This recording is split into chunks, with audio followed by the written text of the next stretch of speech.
지금 이 순간에도 한국 주식시장 한가운데에서 조용하지만 굉장히 위험한 신호가 나오고 있습니다.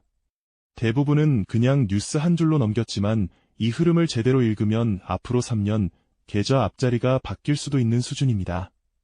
그 중심에 있는 인물이 바로 일론 머스크입니다.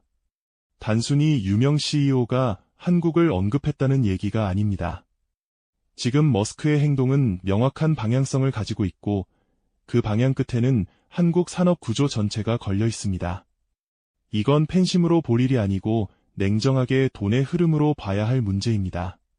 최근 일론 머스크의 행보를 보면 이상할 정도로 한국을 직접 지목하는 장면이 반복되고 있습니다. 2월 중순 테슬라 코리아에서 올린 채용 공고 하나가 그 시작이었습니다. 단순한 개발자 모집이 아니라 AI 칩 설계 엔지니어를 대놓고 찾는 공고였고 표현도 평범하지 않았습니다. 세계 최고 수준의 대량 생산 AI 칩, 향후 몇 년 안에 가장 높은 생산량을 기록할 칩 아키텍처라는 문구가 들어갔습니다. 연구용이 아니라 공장 돌려서 양산하겠다는 선언에 가깝습니다. 게다가 지원 조건도 학벌이나 스펙이 아니라 당신이 해결한 가장 어려운 기술 문제 3가지를 제출하라고 했습니다. 이건 전형적인 실전형 인재를 찾는 방식입니다. 그 다음날 머스크는 이 공고를 자신의 SNS에 직접 공유하면서 태극기 이모티콘을 여러 개 붙였습니다. 그리고 한국에 있고 칩 설계나 제조, AI 소프트웨어 분야에서 일하고 싶다면 테슬라에 합류하라는 문장을 남겼습니다. 머스크가 특정 국가를 이렇게 노골적으로 지목한 사례는 거의 없습니다. 이건 단순한 채용 홍보가 아니라 전략 선언에 가깝습니다. 한국을 하나의 기술 거점으로 찍었다는 신호입니다. 여기서 중요한 건 머스크가 왜 하필 지금, 왜 하필 한국이냐는 질문입니다. 답은 AI와 로봇입니다. 테슬라는 지금 자율주행 FSD와 휴머노이드 로봇 옵티머스를 동시에 밀고 있습니다.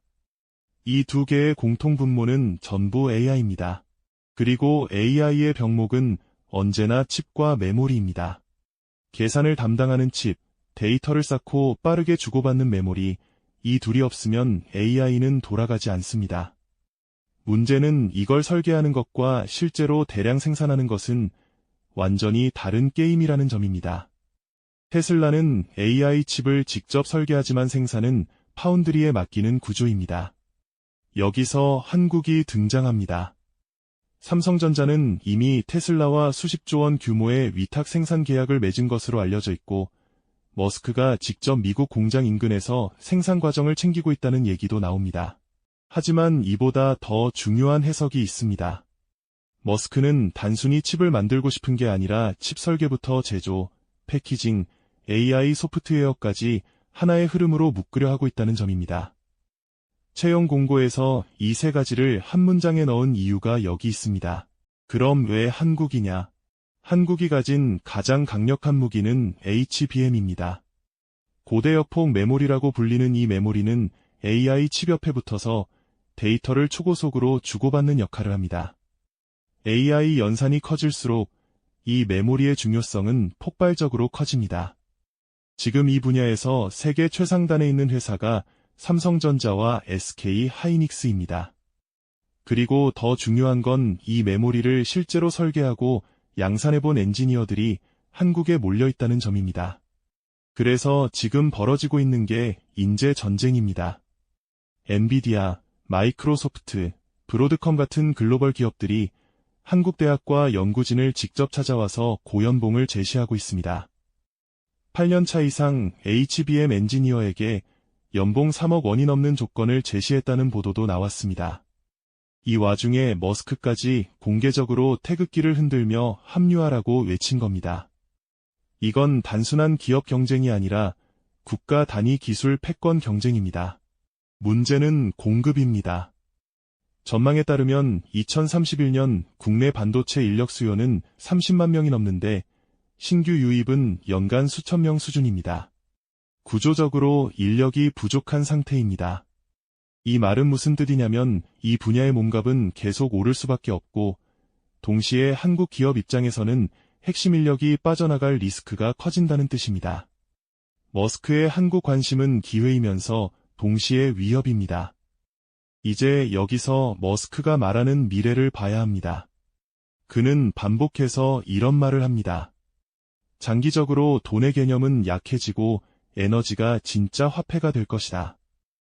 AI와 로봇이 생산을 폭발적으로 늘려서 물건이 넘쳐나는 디플레이션이 올 수 있다고 말합니다.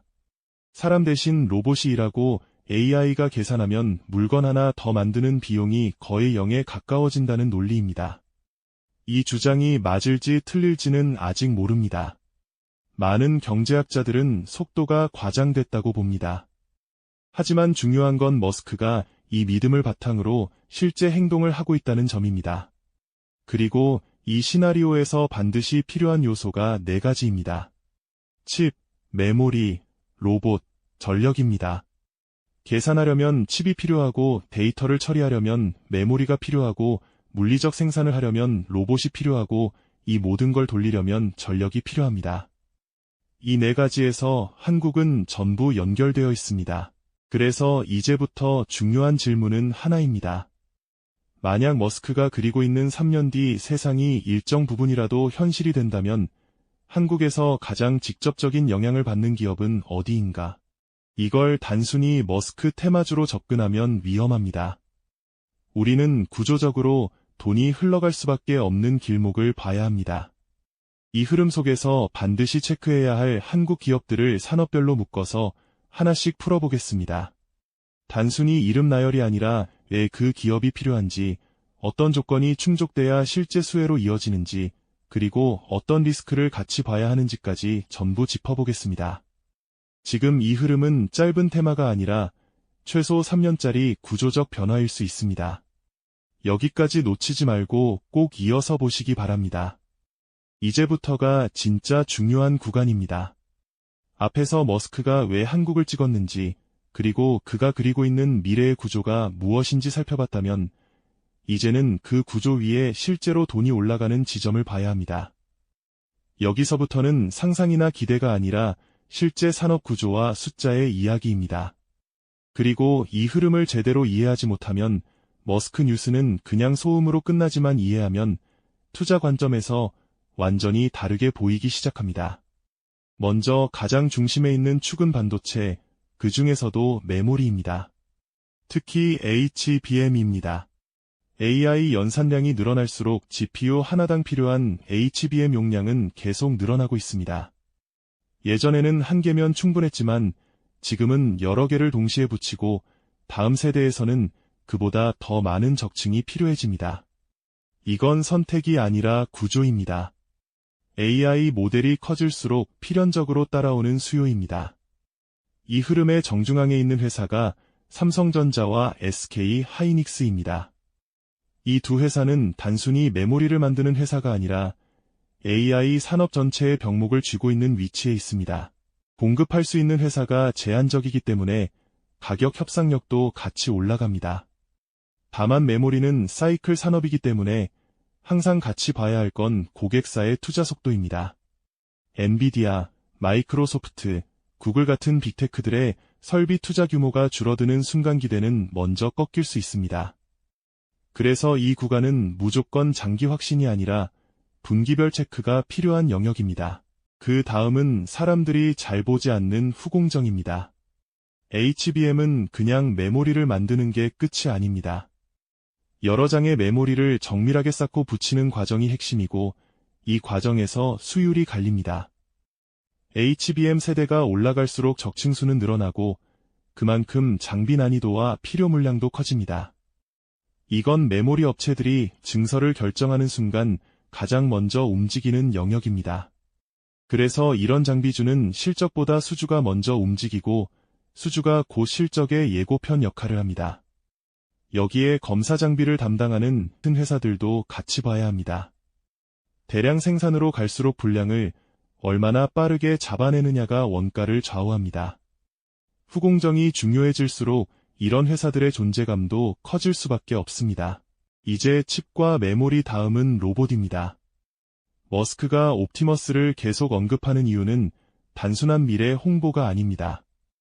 지금 한국은 저출산 구조로 이미 사람을 구하기 어려운 나라가 되어가고 있습니다. 공장, 물류, 서비스 현장 전부 인력 부족이 현실입니다. 이 상황에서 로봇은 미래 기술이 아니라 비용 문제의 해답입니다. 로봇 산업에서 중요한 건 몇 대를 팔았느냐가 아니라 어디에 깔렸느냐입니다.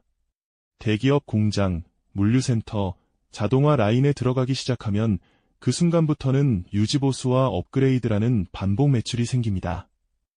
다만 이 분야는 기대가 실적보다 앞서 있는 구간이기 때문에 변동성이 크다는 점은 반드시 염두에 둬야 합니다. 그 다음은 전력입니다. AI 데이터 센터는 전기를 먹는 괴물입니다. 계산을 돌리면 돌릴수록 전력 수요는 기하급수적으로 늘어납니다. 그래서 지금 전 세계에서 동시에 벌어지고 있는 게 전력 인프라 투자입니다. 특히 변압기는 아무나 만들 수 있는 제품이 아닙니다. 기술 장벽이 높고 납기도 길어서 공급 부족이 쉽게 해소되지 않습니다. 마지막으로 전기를 옮기는 역할을 하는 케이블입니다. 해상풍력과 데이터 센터 확산으로 초고압 케이블과 해저 케이블 수요가 같이 커지고 있습니다. 해저 케이블은 단순히 제품을 만들어서 끝나는 게 아니라 전용 선박과 시공 능력이 있어야 합니다. 이건 시간이 걸리고 진입 장벽이 높은 영역입니다. 그래서 한번 자리 잡으면 경쟁자가 쉽게 들어오기 어렵습니다. 이제 중요한 건 이 모든 이야기를 어떻게 활용하느냐입니다. 머스크가 말한 3년 뒤 미래가 100% 맞을 수도 있고 절반만 맞을 수도 있습니다. 그래서 우리가 해야 할 건 믿는 게 아니라 확인하는 겁니다. 빅테크들의 설비 투자 규모, 메모리 업체들의 증설 계획, 장비 업체들의 수주 공시, 전력기기 회사들의 수주 잔고, 로봇의 실제 현장 도입 사례를 분기마다 확인해야 합니다.